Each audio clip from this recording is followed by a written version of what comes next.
Thank you all for coming today. My name is Olaf Kalki, and the title of my presentation today is America's First Public Lodge, Anti-Masonry, Massachusetts State Law, and the Building of the Boston Masonic Temple, 1830 to 1832. What I'm going to do today is to give this presentation in a very specific format, and that is I'm going to read it. The reason for reading this presentation is very simple, and that is that after the Boston Masonic Temple was built and completed in 1832, it housed a very large number of events, most of them lectures, and traditionally back then the lectures were read. So to honor the tradition of Ralph Waldo Emerson and many others that lectured in his building, I would also like to read my presentation here tonight. So here we go. On May 30th, Unitarian minister and prominent Freemason Bernard Whitman closed his address.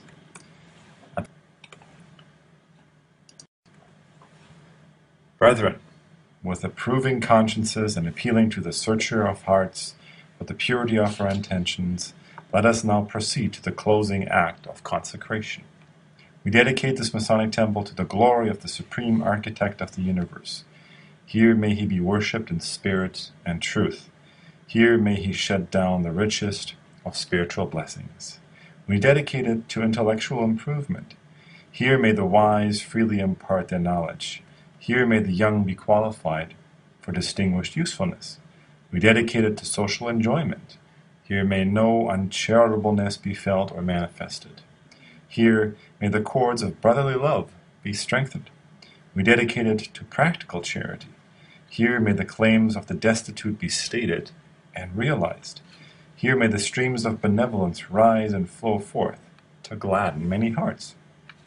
We dedicate it to moral advancement. May the duties that we owe ourselves, our fellow men, our country, and our Father be here urged upon all. Here may the resolutions to live sober, righteous and godly lives be formed and strengthened. We dedicate it to the hope of immortality. Here may the sprig of cassia ever flourish. Here may we all be aided in our preparation to celebrate forever the praises of God and the Lamb.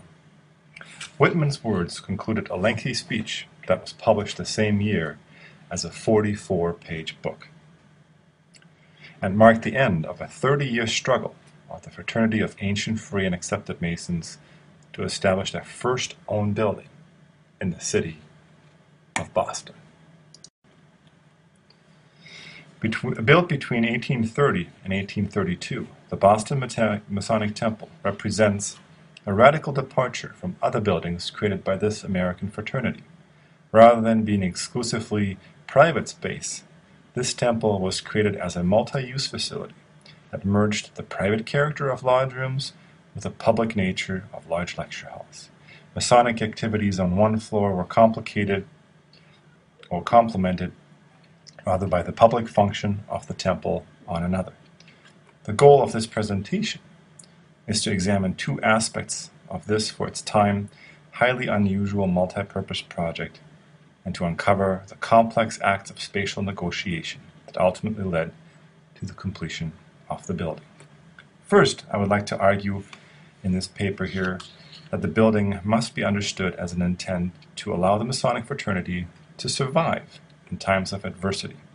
From 1826 on, an intense anti-Masonic campaign had crippled the organization's spiritual practices and restricted its legal status, forcing it to look for an affordable building and more diverse income sources.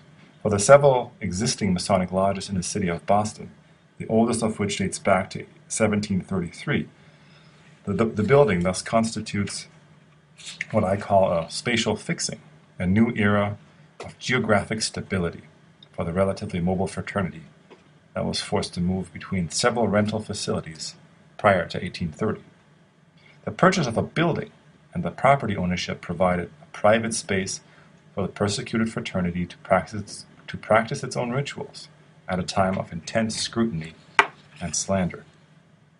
Second, I contend that the building constitutes an attempt to make virtue out of necessity by intentionally creating a space that would be, on the one hand, contesting its Masonic function, but on the other hand, provide a collaborative space where the philosophical and spiritual ideas of Freemasonry coexisted with many other radical ideas of its time.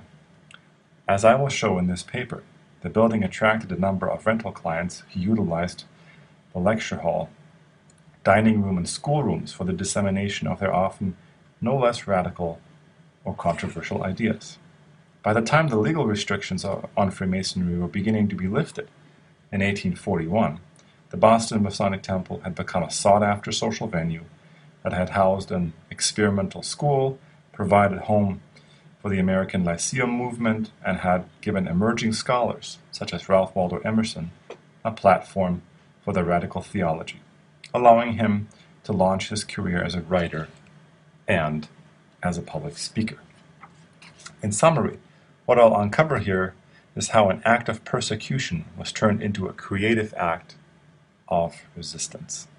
In the transition period between the alehouse lodge and the temple buildings solely dedicated to Freemasonry, Boston's Freemasons effectively created a public temple that allowed for both private ceremonies and simultaneously capitalized on the public trends of the time. Freemasons needed the public that shunned it to survive, and cleverly invited other disenfranchised groups to use their space.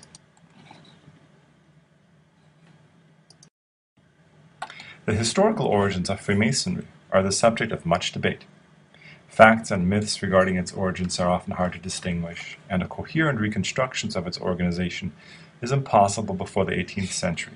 Some scholars link the origins of the fraternity to the operative stonemason guilds of the 8th century, while others dispute these early origins and instead explain the emergence of the Brotherhood as a result of a transition process that occurred sometime in the 17th century, involving a movement from operative to speculative, in other words, to a philosophically and morally guided guild.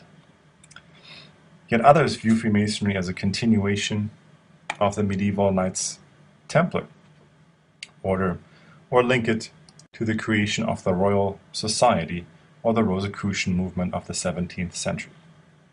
What is known and recorded is that modern Freemasonry dates back to 1717, when 4 London lodges agreed to form the Grand Lodge of England. From there, it quickly spread to continental Europe and to the New World. It only took 3 years before the first Masonic Lodge meetings were held by British settlers in Boston, but the first chartered lodge, given full authority to practice in the new territories, was St. John's Lodge in Boston on July 30th, 1733. Such permissions to charter a lodge were given by a number of Grand Lodges. In the United States, many lodges were created under the authority of the Grand Lodge of England, yet others were authorized by the Grand Lodges of Ireland or a competitor organization to the Grand Lodge of England, the ancient Grand Lodge of England. Furthermore, we see the beginning of provincial Grand Lodges in the United States that exercised their own authority given by the Grand Lodge of England. The first provincial Grand Masters were given authority over New York, New Jersey, and Pennsylvania, and Boston respectively. With the independence of the United States, all jurisdiction or authority over individual lodges was gradually transferred from the European Grand Lodges to the Grand Lodges in each state. The Revolutionary War not only solidified American independence, it also freed American Freemasonry from continental authority. Throughout the 18th and 19th century, Freemasonry experienced considerable popularity, and the organization became firmly established as an American institution. Estimates put the number of Freemasons in the United States at over 100,000 by the year 1826, the year that would fundamentally alter the landscape of the fraternity. The city of Boston, of course, played a key role in the American Revolution and became home of one of the largest concentrations of Freemasons in America. In the city of Boston alone, with its urban population somewhere Between 60,000 in 1820 and over 80,000 by 1830, at least 5 lodges had been established by 1826, with a total membership of about 6,000 men. Throughout the late 1700s and early 1800s, Boston's Freemasons, like so many of their brothers across the country, met in a variety of venues. While the earliest Masonic temple building in the United States dates back to 1785, the majority of Freemasons at this point in time met in diverse accommodations, ranging from rooms above pubs to rented facilities in state-owned buildings.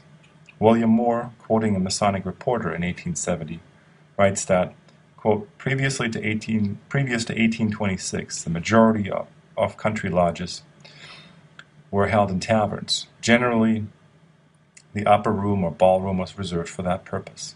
During the second third of the 19th century, however, Masonic ritual became both increasingly standardized and solemn. As a result, it was removed from the public realm and enacted in private spaces called lodge rooms, specifically to house its performance, end quote. In large part, this was due to the lack of uniformity in Masonic ritual, which would only gradually become codified after 1813. Prior to this date, a number of grand lodges and rites issued and utilized different rituals. But beginning that year, and before that with the creation of the Grand Lodge of England, a new uniform set of rituals with a more coherent story would evolve and codify rituals, constitutions, rules, degrees, and initiation ceremonies. In Boston, this move out of the alehouses and into the temples, and from disorganized ritual to formalized instruction, began as early as 1803. On December 12, 1803, the Grand Lodge of Massachusetts appointed a committee to, quote, devise ways and means to erect a hall for the use of the Grand Lodge, end quote, and its constituent bodies. Simultaneously, this group of Freemasons decided at this point in time to apply for a legal recognition of the Grand Lodge as a charitable corporation, which would have allowed it to own property and capital.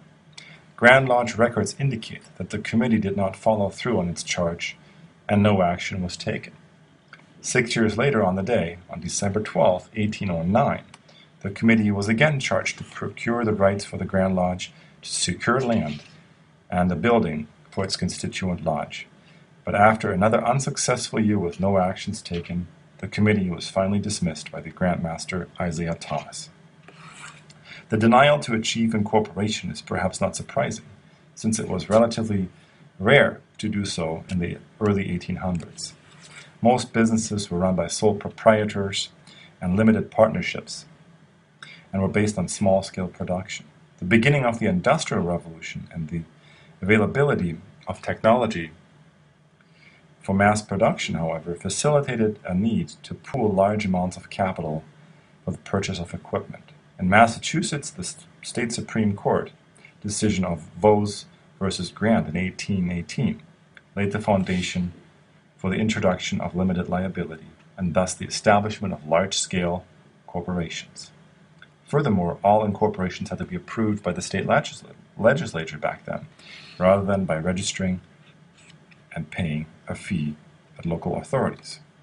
As the fraternity and the city of Boston were growing rapidly in the first 2 decades of the 1800s, it's perhaps not surprising that the incorporation of the Grand Lodge of Massachusetts was approved by the state legislature even before the 1819 developments. On June 16, 1817, the Master Ward of the Grand Lodge of Massachusetts were incorporated and given authority to both own property and hold personal estate. Specifically, the Act stated that the possession of property would not be exceeding $20,000, and personal estate no larger than $60,000 may be held by the fraternity. You can see that on the slide in front of you. Following this new freedom to explore property ownership, extenuating circumstances led the Grand Lodge of Massachusetts to charge yet another committee on December 28, 1818, with finding a permanent home for all Masonic organizations. The Exchange Coffee House, which you can see on the slide here, one of the many temporary locations in the Boston area that served the Grand Lodge of Massachusetts and several other lodges, burned down in a spectacular fire on November 3rd, 1818. Beyond simply leaving the organization homeless again, this ousting for the first time confronted the fraternity with the limitations of its new and recently achieved legal status. Rather than seeking to rent yet another facility, 5 prominent Boston Freemasons were appointed with a task to find an affordable property, and they identified Merchants Hall as being for sale. 2 problems arose in the consideration of this building, though. First, its property value would have exceeded the limit of $20,000 that was set at the time for charitable corporations. Hence, the fraternity considered purchasing the building, but making it a mixed-use site that would be held jointly with a commercial corporation owned by Boston entrepreneurs Thomas K. Jones, William D. Hahn, and Thomas Brown. Second, the building would have required major renovations in order to make it usable by the fraternity. This required another $13,000 for such a project, in addition to the purchase price, and exceeded the resources of the Grand Lodge of Massachusetts. And even a major fundraising push could not generate enough resources to ensure the successful acquisition of a permanent home for the fraternity. Again, the homeless organization opted for a series of temporary homes before a new push towards property acquisition could occur. Following the loss of accommodations at the Exchange Coffee House in 1818, the Grand Lodge and several of its constituent Boston lodges held their meetings in Concert Hall and in Masons Hall on St. Anne Street. You can see that this building in particular was shared with the Oddfellows fraternity. In 1821, then, the fraternity moved to the Old State House, and both the Grand Lodge of Massachusetts and several Boston lodges would hold their meetings there until 1830. Prior to the move to the First Masonic Temple in 1832, the Old State House thus provided the most stable accommodations in a long time. While the fraternity also briefly inhabited Washington Hall from the late 1820s to mid 1831, and from late 1830 to mid 1831, it is during the time in the Old State House that the preparations for the First Masonic Temple were made. Unfortunately, it is also during this time of stability and growth that the fraternity experienced its most serious challenge to its existence, and its legal rights were seriously curtailed. Let me elaborate. In 1825, the fraternity was preparing to purchase land and consider the building of its own temple. All previous attempts to purchase existing buildings and to refurbish them for Masonic uses had either proven to be too expensive, or the interior spaces were of such dimensions that they could not be converted for Masonic use and accommodate enough brothers. Thus, on December 27, 1825, yet another committee was charged with, quote, procuring a permanent place for the meetings of the Grand Lodge. A year later, on December 27, 1826, a vote was passed by the Grand Lodge renewing this charge, and the treasurer of the Grand Lodge of Massachusetts added a sense of urgency to it, stating that, quote, a want of funds has been a great embarrassment to the enterprise, end quote, yet expressing that hope that, quote, a Masonic temple will soon be erected by this Grand Lodge, end quote. Shortly thereafter, on April 2nd, 1827, the Grand Lodge of Massachusetts was able to purchase land on the corner of Tremont Street and Temple Place, right next to St. John's. Following this initial purchase, however, another 3 years and additional property purchases would pass before the cornerstone of the building on this site would be laid, and it would be May 30th, 1832, before the completion and dedication of the First Masonic Temple. Between 1827 and 1832, an unforeseen development impacted the activities of the fraternity and did not only slow down the progress towards completion of this project, but almost completely derailed the start of the construction project at all. The event in question here is known today as the Morgan Affair. William Morgan, that you can see on this slide here, was a somewhat enigmatic figure, and many details of his life remain unknown. What we do know is that he was born in Virginia sometime between 1774 and 1776, served as a soldier in the War of 1812, and worked in a variety of trades across the eastern United States and Canada before settling in Batavia, New York, to work as a stonemason. While there is some considerable debate about Morgan's membership in the Masonic fraternity, what is known is that he befriended some disgruntled former Freemasons in his adopted hometown, and in 1826 signed an agreement with a local publisher to work on an expose of Masonic ritual. This expose you can actually see right here. Following the delivery of the manuscript, his troubles began. First, he was arrested for an unpaid debt and later accused of fraud. On both occasions, he was released from prison on bail paid by Freemasons. Shortly thereafter, he mysteriously disappeared and was never to be seen again. A body was later found, but it could never be conclusively linked to Morgan. The circumstances of his early, repeated arrests and the fact that he was about to publish a book that described Masonic ritual in detail were enough to point suspicions to the Masonic fraternity. Within months, anti-Masonic fervor swept across the state of New York and into Massachusetts.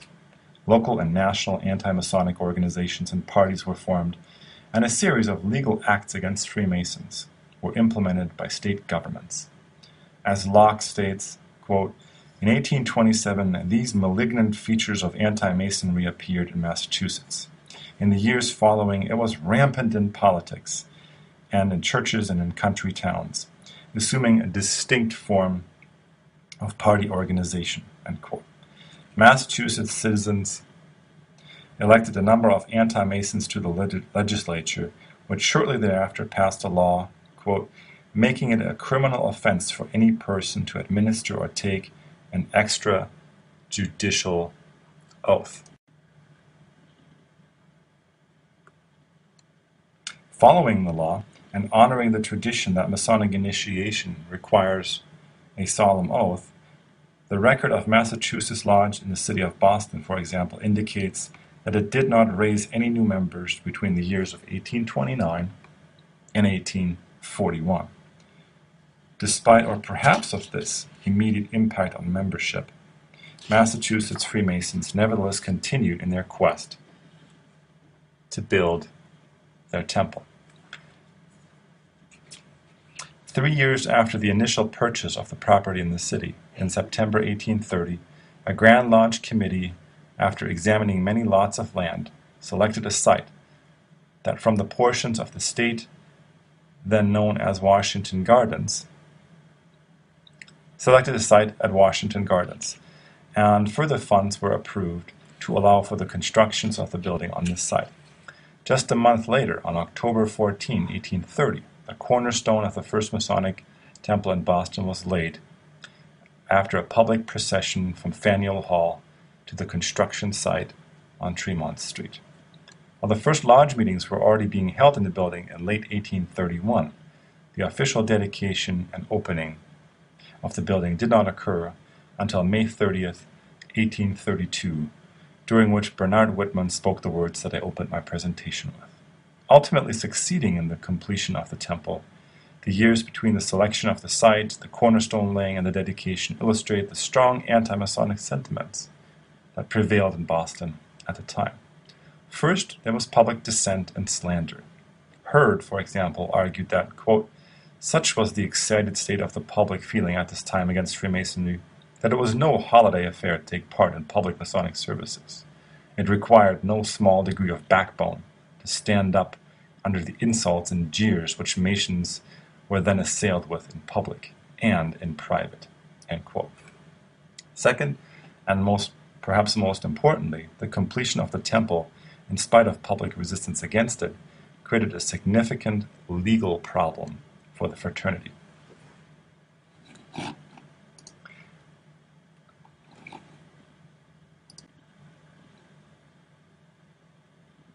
As described above, the Act of Incorporation from 1817 limited the fraternity to holding property valued $20,000 or less.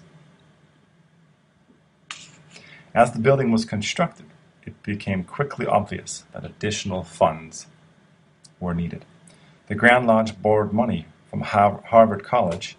Altogether the building cost was to be estimated $45,000 now, more than 2 times as much as the fraternity was allowed to hold. Subsequently, in 1831, a petition was submitted to the legislature to modify the Act of Incorporation from 1817.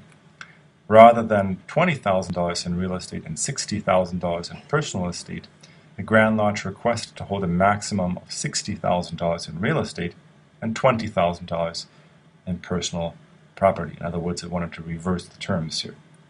As Heard again states, quote, "The prayers of the petitioners was rejected," as you can see on this slide here. At this time, the political anti-Masonry had arrived at its culminating point, and such was the bitterness and malignity with which the opponents of the craft were governed, that not only was this most reasonable request refused, but they even threatened to deprive the fraternity of their chartered privileges, end quote. Not only was their incorporation almost revoked by the legislature, but their request to shift their resources to more property and less personal estate was denied by the legislature, posing an immediate problem. The property to be completed would be illegal for the fraternity to own.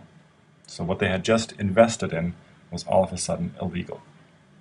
In response, they voluntarily surrendered their corporate rights and sold the building in 1833 to one of their brothers, Robert G. Shaw, who in 1835 again transferred ownership, this time to a board of 5 trustees, all Boston Freemasons, who held the building for the fraternity until it was sold to the U.S. government in 1858. In other words, almost immediately after the temple had been financed and built by the fraternity, it had to give up its legal rights as a charitable corporation and could not hold property. It had to rely on the benevolence and trust of a few selected brothers to hold the newly completed building in trust. The success of the fraternity in maintaining the building between 1832 and 1858, during which it became a staple of Boston nightlife, is perhaps hard to comprehend given this history of struggle. But it began in December 1826 in response to the Morgan affair, when Grand Treasurer of the Grand Lodge of Massachusetts, Elijah Morse, expressed his confidence that for the building of a temple, quote, "subordinate lodges would be pleased to invest a portion of their funds in the undertaking, on being satisfied that the investment would be secure and provide a good income," end quote. Beyond providing a home for the fraternity after years of moves, the temple was to create an income source for the struggling group.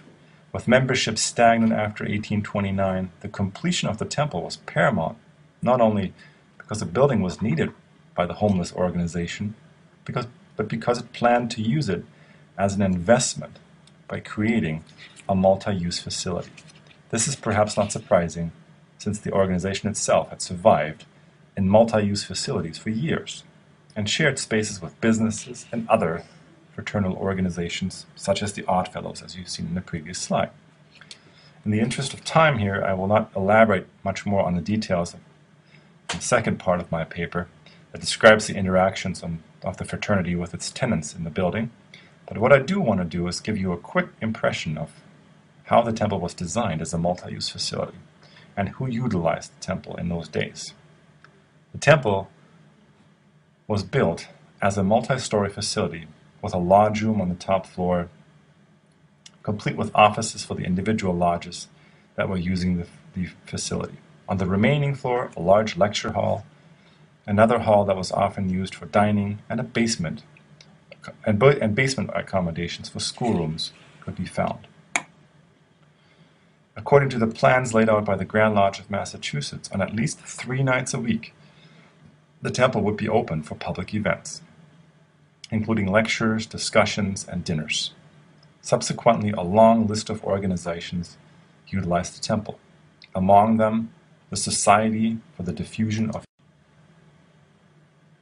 the Mechanics Society, the American Lyceum Movement, and the Franklin Lectures Committee, to name just a few. All of these organizations offered educational programs at a time when Americans hungered for knowledge, and the lecture became an important, if not central, element of the public sphere. As Donald Scott states, the lecture was, quote, expected to incorporate the public, to embrace all members of the community, whatever their occupation, social standing, or political religious affiliation. Useful to all and offensive to none, the lecture was an oratorical form deliberately and carefully separated from all partisan and sectarian discourse.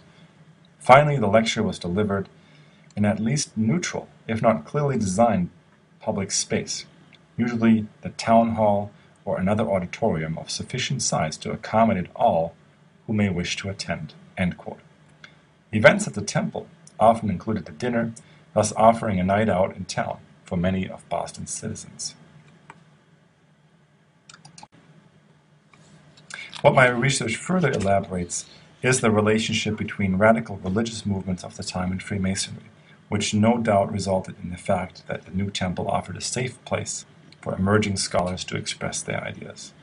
As Horowitz brilliantly argues in his book on Occult America, the 1820s to 1860s marked a period in American history during which our fellow citizens were fascinated by a variety of spiritual traditions, ranging from the occult, psychics, and Eastern religions to Helena Blavatsky's theosophy.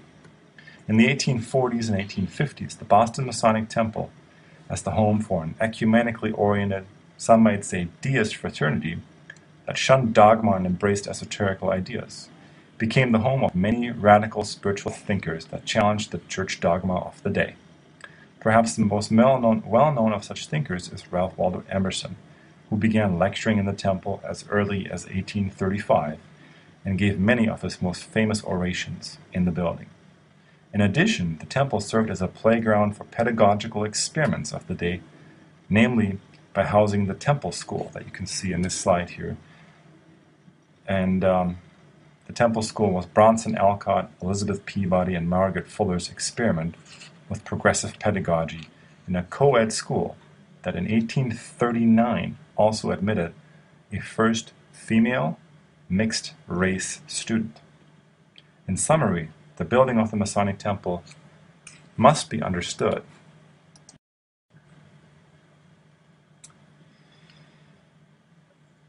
within the historical context of a radical religious shift in American society.